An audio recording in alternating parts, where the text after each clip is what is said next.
para que você abra a sua Bíblia no livro de Jó. Deus vai falar conosco nesta manhã, através dessa palavra.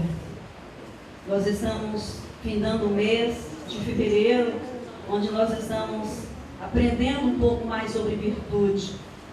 E muito bom esse tema de santificação. E não é só para esse ano, mas é para todos os anos da vida do cristão. Amém, queridos? A Bíblia diz que sem santificação ninguém verá a Deus. No livro de Jó, é o capítulo 1 do livro de Jó. Nós vamos ler alguns versículos. Aleluia.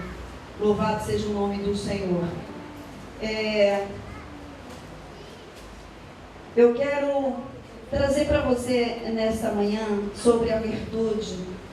E quando o Senhor se ministrou no meu coração logo de manhã, sobre o que eu ia falar, eu quero falar exatamente do que Deus falou sobre Jó. E quando eu estava saindo da minha casa, o Senhor ministrou assim no meu coração, para que eu interrogasse você, porque eu já fui interrogada. O que Deus diria a seu respeito? Qual seria a informação que Deus daria para alguém sobre você nesta manhã? Será que seria parecida com essa informação que Deus deu de Jó? Capítulo 1 e o versículo 8. Apenas esse versículo eu quero ler para a gente ganhar tempo. O Senhor disse a Satanás: observaste o meu servo Jó? Na terra não há ninguém como ele. É um homem íntegro, correto, que teme a Deus e se desvia do mal. Eu gostaria que você lesse comigo, repetisse, ainda que as suas versões sejam diferentes. Vamos lá? Só essa parte, quando o Senhor dá a referência do currículo de Jó para Satanás. Ele diz que ele é um homem, repete aí comigo, igreja, que ele é um homem íntegro, correto, que teme a Deus e se desvia do mal. Glória a Deus, tem versão diferente. Pode sentar, queridos. Aleluia. Olha só, igreja, virtude é a qualidade na vida do cristão. Digamos que é a qualidade de excelência moral na vida de um cristão. Nós estamos falando para a igreja do Senhor, aquela que acabaram de cantar aqui o louvor, que está esperando ele raiar nas nuvens com poder e glória. Amém? E nós precisamos entender, queridos, que mesmo que os dias são maus, mesmo que o mundo jaz no maligno, há um povo que a Bíblia diz que é pequeno, porém potencial, para vencer todas as adversidades que existem aí fora. Você precisa entender isso. Às vezes nós estamos nos entregando, às vezes nós estamos deixando as coisas acontecer, porque nós ainda não entendemos o potencial que existe dentro de nós. E não é uma força intelectual, não é uma força física adquirida aí nas academias, mas é o Espírito de Deus que habita em nós. E nós precisamos entender exatamente isso. E eu quero falar de algumas das virtudes que tem na vida do cristão. Começando pela vida de Jó. Eu fico pensando, é um currículo invejável, você não acha? O próprio Deus. Não foi o profeta, não foi um sacerdote que disse que Jó era. Foi o próprio Deus que disse que Jó era um homem íntegro, correto, temente e que se desviava do mal. E nós entendemos perfeitamente isso, querido. A Bíblia diz que o temor ao Senhor é o princípio da sabedoria. Nós precisamos temer ao Senhor. E nós vamos entender alguma das coisas que nós vamos falar sobre esta manhã. Temer ao Senhor. A integridade de Jó, a integridade do cristão, ela diz respeito ao caráter dele em relação às demais pessoas que estão à sua volta, ao ser semelhante. A integridade, mas o temor diz respeito ao caráter da pessoa em relação a Deus. Que nós possamos entender isso. Deus, ele precisa olhar para mim e para você e ver que nós somos quem somos, filhos gerados de novo para a sua glória. para o seu louvor. Nós precisamos entender isso, queridos. Nós precisamos viver uma vida de excelência. As virtudes do Senhor têm que estar em mim e em você, porque no novo nascimento, Deus forja em mim e em você o caráter dele, um caráter semelhante a Jesus Cristo, onde não há dor. Quando Deus olha para a vida de Jó, Deus vê exatamente isso que a Bíblia diz. Foi ele que disse. E nada mais, nada menos para Satanás, o acusador das nossas almas, para o nosso maior inimigo. Entenda que ele não é inimigo de Deus. Deus não tem inimigo. Deus é Deus, ele é soberano. Ele não tem ninguém acima dele, queridos. Só tem inimigo quando é uma coisa que está acima de nós, alguém que se levanta, né? Sobrepõe. Deus, ele é soberano. Mas Deus disse para Satanás, e a Bíblia diz que Jó passou por toda aquela diversidade. Nós não vamos entrar no mérito, porque eu não vou falar sobre a vida de Jó, eu quero apenas pegar as virtudes que tinha na vida dele como base. Mas a Bíblia diz que Jó, até o fim, ele acreditou que o Deus que ele confiava ia cuidar dele em todas as circunstâncias.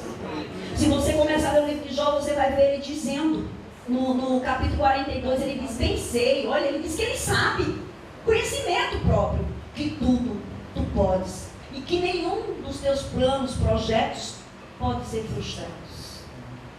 Jó, diante dessa situação, sabe, ele não entendeu, ele nunca conheceu qual era o motivo daquela prova, daquele sofrimento. Jó, durante o tempo, os historiadores dizem que durou mais ou menos, aproximadamente 1 ano, a prova de Jó. Imagine. Eu creio que você conhece a história de Jó e vai ver de Gênesis Apocalipse que ninguém sofreu tanto quanto. Mas a Bíblia diz que Jó, certa vez, ele disse assim, olha, eu te conheci apenas de ouvir falar. Os seus pais, os seus bisavós, os seus avós, quem sabe contava a história que Deus tinha tirado o povo do Egito com o seu braço forte, né? Que Deus tinha dado livramento, que Deus tinha entregue terra prometida. Quem sabe Jó apenas conhecia as histórias.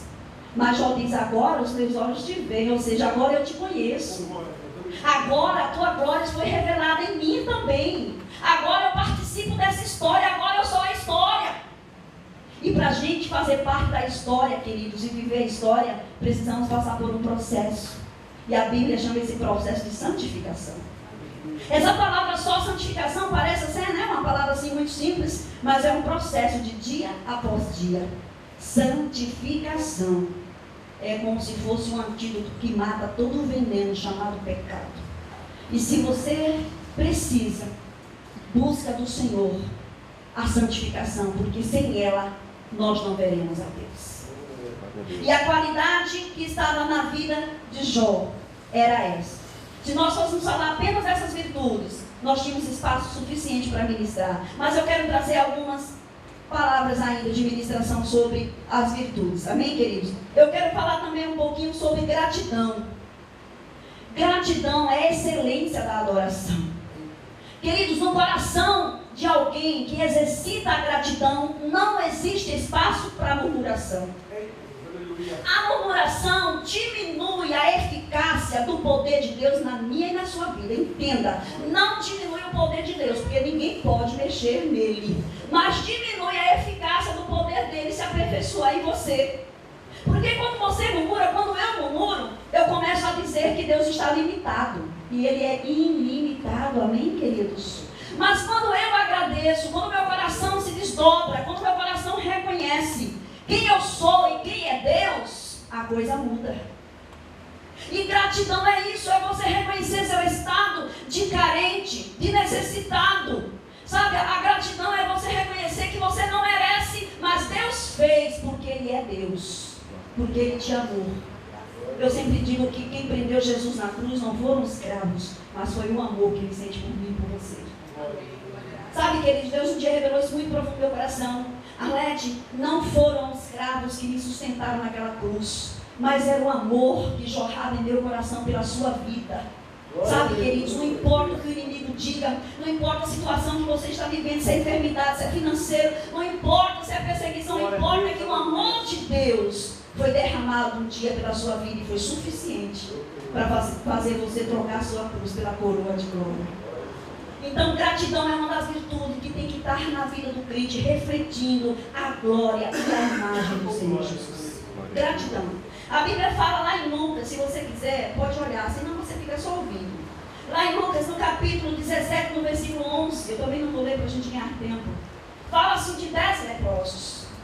Esses homens, eles tinham uma enfermidade que toda a igreja sabe qual era o peso dessa enfermidade. Isolamento, afastamento, sabe, do meio da família. Acolhimento não existia para aquelas pessoas que estavam enfermas. Elas eram descartadas. Mas um dia aqueles leprosos falaram com Jesus. E Jesus teve compaixão.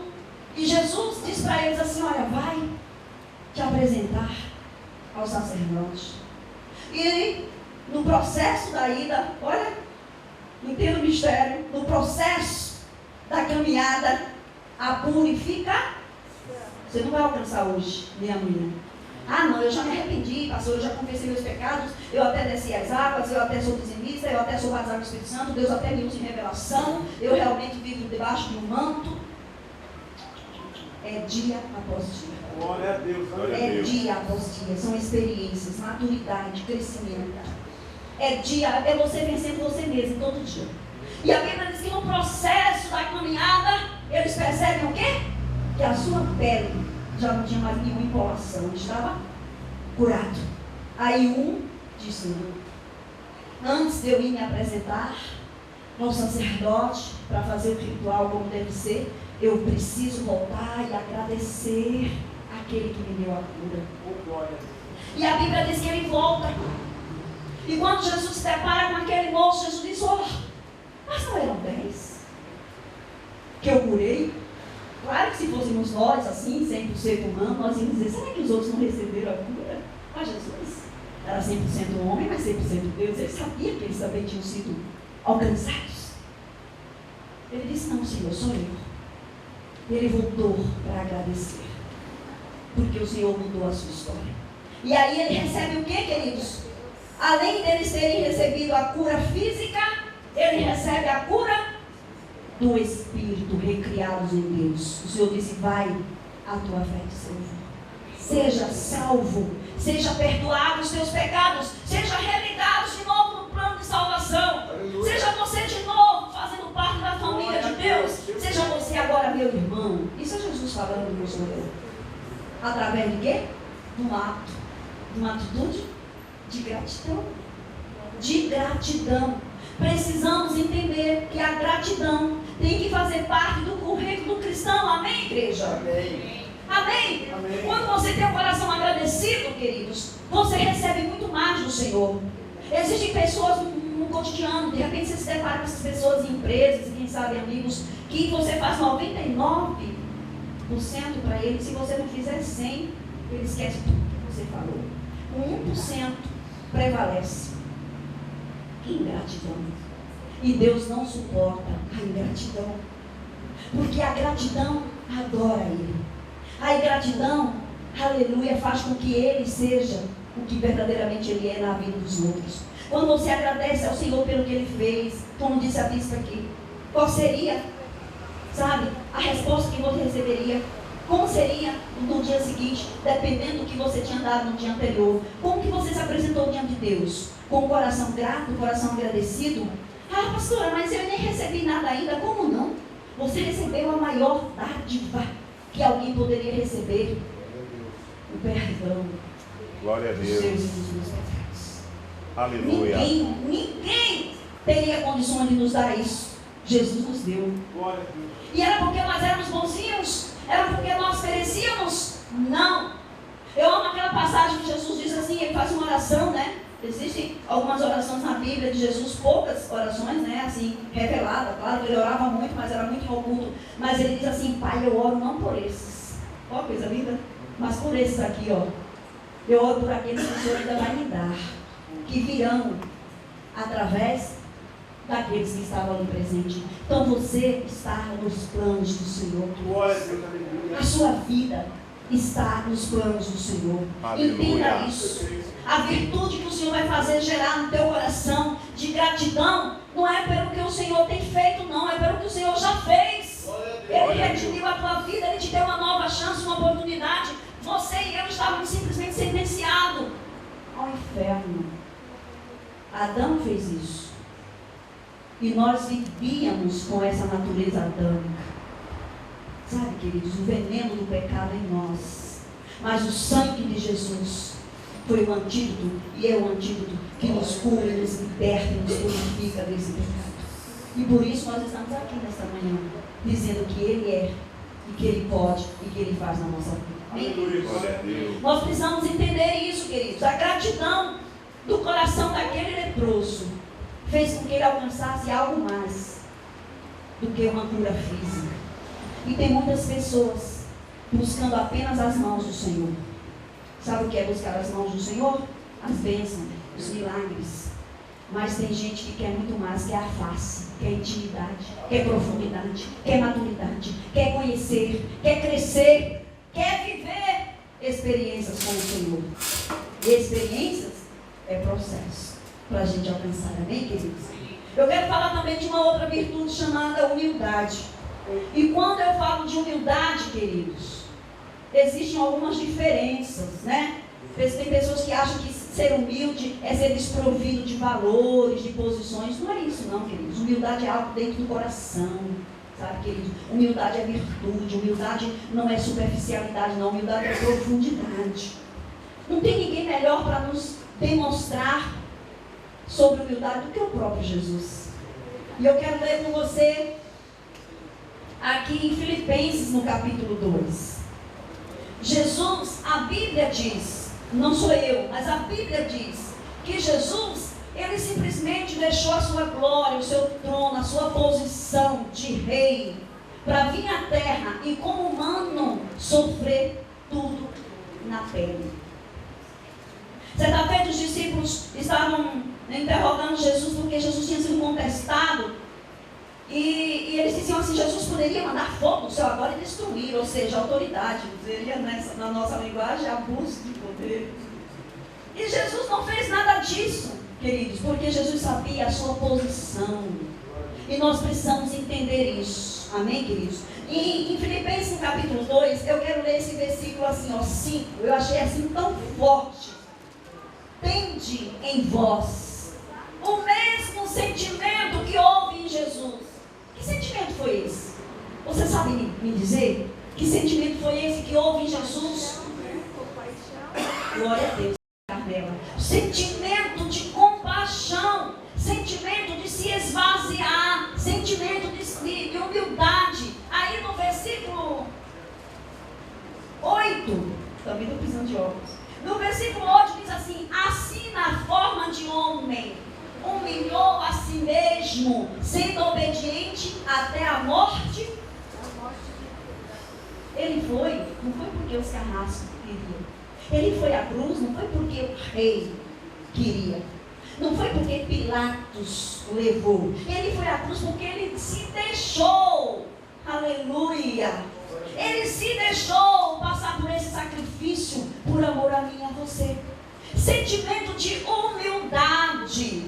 Queridos, e nós entendemos, e eu prego para a igreja, eu não estou pregando um culto evangelístico lá fora, eu prego para a igreja, e no meio da igreja, queridos, infelizmente, existem muitos de nós que os corações estão cheios, porque eu sou, a minha posição é essa, e eu não posso fazer isso porque me desmerece, porque muda a minha situação. Queridos, precisamos entender que somos servos, e servos servem, e quem não serve para servir, não serve para viver, querido. Parece até um jargão, mas é verdade. O cristão precisa entender a posição que você exerce. Você pode ser embaixador, você pode ser, sei lá, presidente da república lá.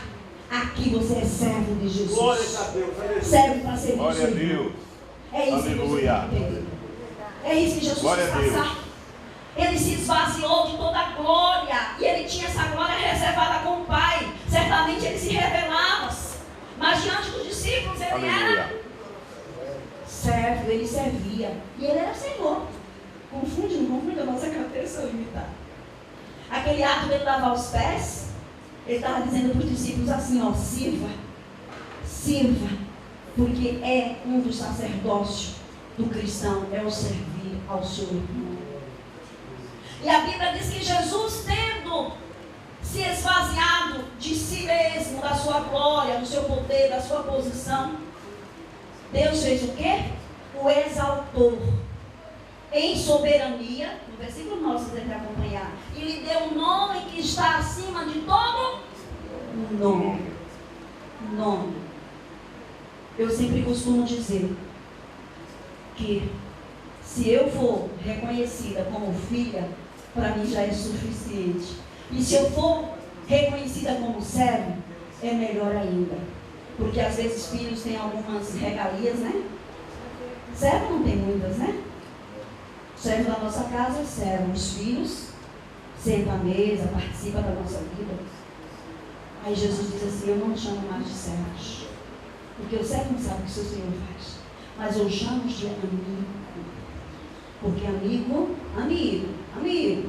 tem intimidade de se abrir com o outro e contar as suas necessidades. Então, queridos, nós precisamos entender essa virtude de humildade. Tem que estar no meu e no teu coração, refletindo a imagem de Cristo. Não importa o título, não importa se alguém não te reconheceu e não te deu, não importa que se você vê diante do Deus que te escolheu, que você até tem uma nomenclatura, mas ninguém te reconhece. Não importa, queridos, importa é que você precisa ser reconhecido em dois lugares, no céu e no inferno. No inferno o diabo tem que olhar e dizer: não, ele é temente ao Senhor, então eu olho e eu temo também diante dele, porque ele tem autoridade. E no céu, ser reconhecido como filho de Deus, que tem a marca da promessa, que tem a marca daqueles que serão levados para reinar com ele. Sabe, queridos, eu estava fazendo a minha devocional e o Senhor assim ministrou algo tão profundo no meu coração. E o Senhor ministrou algo muito lindo que eu quero compartilhar com você. Não ficar só para mim não, senão eu engordo. Tem que passar também. Queridos, entenda isso. De repente Deus até já te revelou. Entenda que filhos, crianças e meninos não geram filhos. Quem gera filhos são adultos. Então a tua posição no reino tem que ser de adulto. Amém? A tua posição no reino tem que ser adulto, para gerar filhos para o Senhor. As pessoas têm que olhar para você e ver você como um ponte que faz se aproximar do Senhor, e não como um muro que separa, que é tropeço, que afasta. Se o Senhor me plantou em uma comunidade, seja ela denominada qual o nome, porque a placa fica lá fora, né? A igreja está aqui dentro, a igreja é você, a igreja é você, a igreja sou eu. Amém? A placa está lá fora, ela está dentro? Ela está dentro? A placa fica lá de fora, no céu também vai ser assim, viu? As placas ficarão todas, subirá a igreja do Senhor lavada e religiosa. Aleluia, glória a Deus, aleluia. Mas eu vivo dentro de um contexto, de uma comunidade, e eu preciso andar de mãos dadas com a minha liderança. E a minha oração é para que o Senhor traga pessoas e levante pessoas e foge pessoas que tenha fidelidade com a sua liderança, porque aí a igreja cresce vitoriosa, cresce fortalecida. O diabo fica lá do lado de fora olhando, dizendo: eu não posso entrar aqui, porque eu até queria usar a mente da irmãzinha fulana, mas olha como ela faz. Eu queria até usar a mente do irmãozinho fulano para jogar um fermentinho aí, mas olha como é que eles fazem. Eles estão tão ligados que vai ser difícil separar. É igual a massinha de modelar que a gente dá para as crianças brincar. Cada um quer uma cor, mas daqui a pouco eles misturam com o seu coleguinha. Quem disse que você não consegue tirar? O crente tem que ser assim, com o Espírito Santo de Deus e com a igreja, misturados. Amém, queridos? Fidelidade é uma virtude que nós precisamos ter. Eu acho linda aquela passagem de Ruth com Noemi. Pense numa nora. Quem não queria uma nora igual aquela, hein? Eu peço uma para o Senhor. Eu peço, todo dia eu oro ao Senhor, desde ele pequenininho, que o Senhor prepare uma esposa segundo o coração de Deus, que ame Deus primeiro para depois amar meu filho, porque amar meu filho só não vai ser suficiente. Tem que amar primeiro a Deus, porque se ela amar a Deus sobre todas as coisas, ela vai amar, respeitar, honrar o meu filho. Nós precisamos entender, queridos, virtude, fidelidade. Seja fiel naquilo que você precisa ser. Caminhe com fidelidade, com transparência. Sabe, se seu coração for limpo, cheio de fidelidade e transparência, o inimigo não plantará nenhuma erva daninha no teu coração. Ele até vai jogar a semente, porque ele anda aí com cestos podres, cheios de sementes. Um dia Deus me deu uma visão, que eu não vou dizer que é linda porque não era, mas foi uma visão profunda. Ele com um cesto cheio de sementes, jogando nos lares. Era muito cristão. Eu estava lá em Salvador orando um certo dia, Deus me mostrou. E é interessante, não está na mensagem, mas Deus me fez lembrar, eu vou passar para você. E a semente que eu via na mão dele, que ele mais lançava nos lares, era a semente do adultério, para destruir os lares evangélicos. Diabo não brinca de ser diabo não, queridos. Ele está trabalhando aí 24 horas. Ele sabe que o tempo está pouco mais para ele, para ele não tem mais jeito. Ele foi sentenciado. Precisamos acordar. Precisamos deixar que o nosso coração seja fiel. Ruth foi fiel a Noemi. Noemi não tinha mais nada para dar para Ruth. Tinha? Tinha não. Ela não tinha mais filhos. Ela já era de idade. Mas Deus faz essas coisas. Porque quando Deus quer te abençoar, Ele abençoa em abundância. Ele queria abençoar Ruth e queria abençoar Noemi. E é muito lindo a história, não vou contar, mas você deve ler o livro de Ruth. Vai ver o que Deus fez. Onde existia morte, sonhos enterrados, Deus ressuscita e Ruth gera. E Ruth dá um neto para Noemi. Porque afinal de contas foi da linhagem dela ali ainda. Deus faz essas coisas. Fidelidade. Procure ter um coração sincero diante de Deus e diante dos homens. Amém, queridos? Para a gente estar concluindo. Fidelidade, gratidão, humildade, integridade, temor a Deus, compaixão. São as virtudes que precisam exalar de nós. Claro que tem muitas, né? Mas não daria tempo para a gente falar. E eu quero dizer uma coisa para você. Não queira ser melhor do que o seu irmão, mas queira só ser isso. Não vai ser pecado não, viu? Queira ser igual a Jesus. Queira ser igual a Jesus. Ele diz: aquilo que vós quereis que vos faça, façai-vos primeiro aos outros. Se você quer ser amado, ame. Se você quer ser perdoado, perdoe. Se você quer ser entendido, entenda. Se você quer ser ajudado, ajude. É o segredo. Não queira ser melhor do que o seu irmão, não queira apresentar melhor, não queira parecer melhor, mas queira ser semelhante a Jesus Cristo. Amém, queridos? E uma diferença, querido, de humildade para humilhação, que a gente falou no início e eu não coloquei. Humilhação é um fato sofrido. De repente você vai sofrer aí uma humilhação de alguém, você nem merece. Mas humildade é a maneira que quem foi humilhado suporta e passa com elegância, glorificando o nome do Senhor, exaltando o nome do Senhor. Que Deus em Cristo vos abençoe. Espero que o Espírito Santo de Deus fale ao teu coração. Que Deus possa derramar sobre você e sobre mim nessa manhã uma unção nova. Eu quero pedir para você ficar de pé. Eu quero finalizar apenas com uma oração. Mas uma oração profética. Pedindo que o Senhor desça sobre nós, essa igreja chamada Sérvia. Sabe, queridos? Um novo tempo. Um tempo cheio da graça do Senhor. Um tempo onde você vai se levantar e vai dizer: Senhor, eu vim aqui para fazer a tua obra, a diferença. Sabe? O Senhor vai fazer isso na sua vida e na minha vida. Que o Senhor ministre as suas verdades nos nossos corações. Que o Senhor plante no nosso coração as árvores. E uma da árvore que minha oração mais pede ao Senhor é a árvore do temor. Porque se a árvore do temor tomar todo o espaço do meu coração, não existirá espaço para o inimigo plantar nenhuma árvore. Nenhuma. Que Deus ministre as verdades dele no teu coração. Que a árvore da sabedoria, ela vem junto com o temor. Que a árvore do amor. Sabe, o amor, a Bíblia diz que excede todos. É o que vai permanecer, é o amor. É virtude também, querido. Nós não vamos falar devido ao tempo, mas é virtude também. Sabe? Mas se você nesta manhã sair daqui convicto de que você tem um papel dentro da igreja, que é o de servir, você vai alcançar todas essas virtudes, porque o Senhor vai colocar no teu coração. Que Deus em Cristo nos abençoe em nome de Jesus. Amém.